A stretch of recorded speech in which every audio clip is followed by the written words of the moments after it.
And we should certainly never encourage anybody to run a proprietary program. Well, just 20 minutes ago, somebody suggested to me that I should use Skype. That's a proprietary program.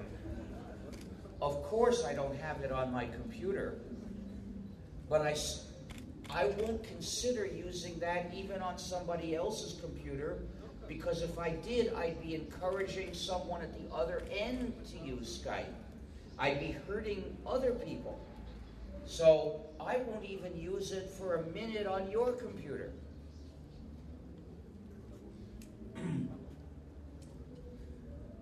To write a free program is a contribution to society. How much? That depends on the details, of course. A lousy little program that does very little and doesn't do it very well, that's not much of a contribution. The point is, if the program is free, then it's distributed in a way that permits it to contribute whatever it has to offer. But writing a proprietary program is no contribution at all, because that's an attack against society.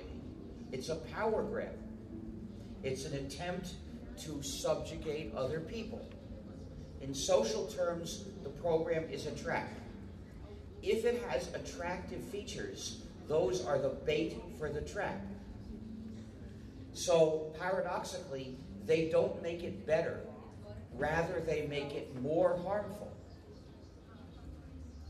So if you have the choice to write a proprietary program or do nothing at all, you should do nothing at all, because that way you don't do harm to society. Of course, in real life, you probably have other choices, perhaps better than both of these. But if it's just a matter of these two choices, to be ethical, you should do nothing. At least don't do harm to society. Thus, the objective of the free software movement is that all programs be free, so that all their users can be free.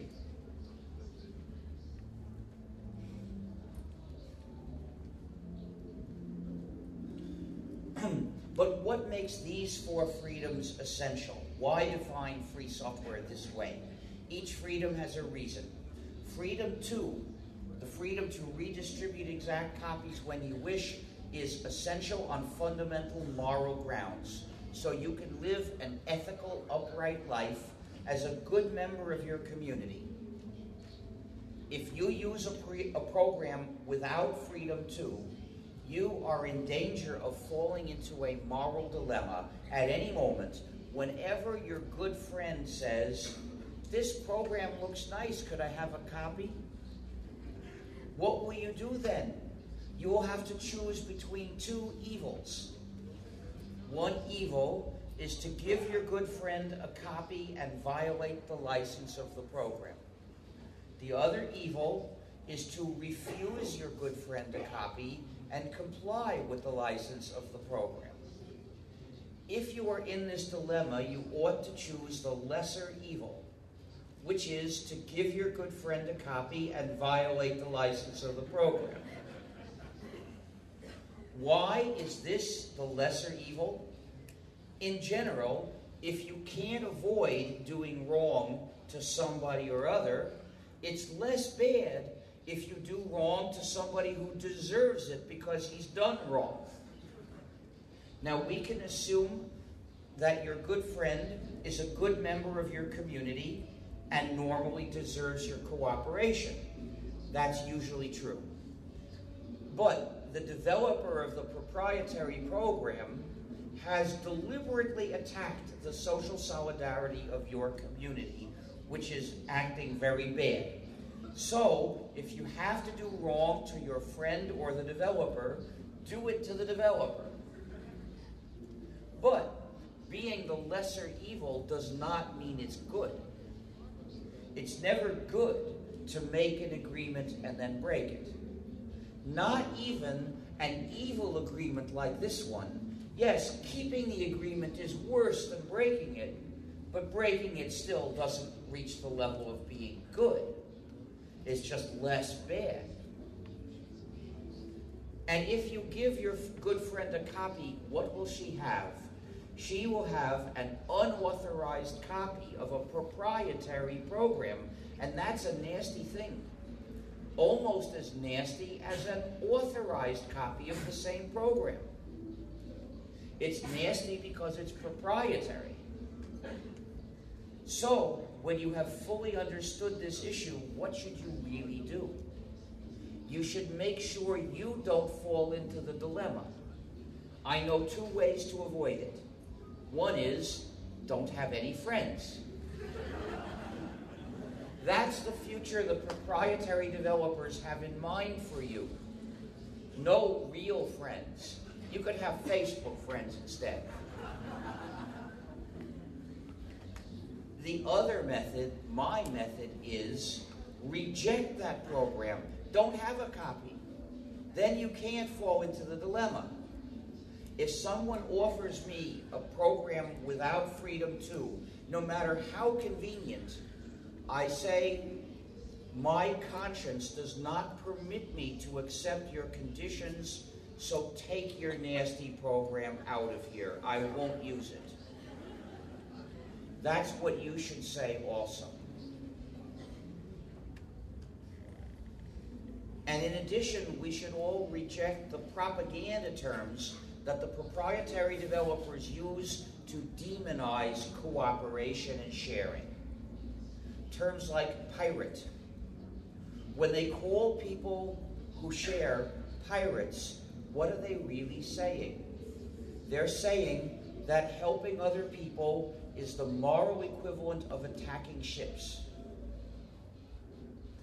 In moral terms, that's as false as could be, because attacking ships is very bad, but sharing is good. So let's not call them by the same name, how about? Thus, I refuse to call sharing, quote, piracy, unquote. When people ask me what I think of piracy, I say attacking ships is very bad. If they ask me what I think of movie piracy, I say, well, I like the first Pirates of the Caribbean. I didn't like the second one because it had a parrot that was mean. And I like parrots, so I didn't like that. So you get the picture. Don't use enemy propaganda terms because someone else did. Be on guard. So this is the reason for Freedom 2. The freedom to redistribute exact copies when you wish. The freedom to help others. Essential on basic moral grounds. Freedom 0, to run the program as you wish, is essential so you can control your computing.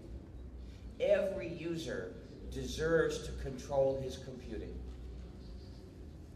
But there are proprietary programs whose licenses restrict even the use of authorized copies. For instance, there's a proprietary program for managing websites whose license forbids using it to publish anything that criticizes the program's developer. In this case, proprietary software literally denies freedom of speech. Obviously, if you can't freely run the copy that's there for you to run it, you don't control your computing. So Freedom 0 is essential. But it's not enough, because that's the freedom to either do or not do whatever the code of the program is already set up to let you do, which means the developer continues imposing his decisions on you, not through a license if you have Freedom 0, but instead through the code of the program. So in order to have control of your computing, you need Freedom 1, the freedom to study and change the source code to make the program do computing as you wish. That way you can decide instead of him. In fact, if you don't have Freedom 0, you can't even tell what the program does. And many non-free programs have malicious features designed to do things the users wouldn't like if they knew.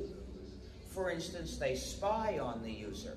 They intentionally restrict the user, and there are even backdoors which receive commands sent remotely and do things to the user without asking the user's permission. And these are present in the most commonly used non-free programs. This is not a rare danger. This is the usual case. Most people who use proprietary software are using programs with malicious features. For instance, one proprietary package that has all three kinds of malicious features that you might have heard of is called Microsoft Windows. People have found spy features in Windows. The features to restrict the users, those you can see because you try to do something and it doesn't let you. These features are known as digital handcuffs, or DRM, Digital Restrictions Management. The backdoors are not easy to spot, but people have discovered backdoors in Windows. So Windows is malware. Any program with malicious features is malware. It's designed to hurt the people using it. But it's worse than that.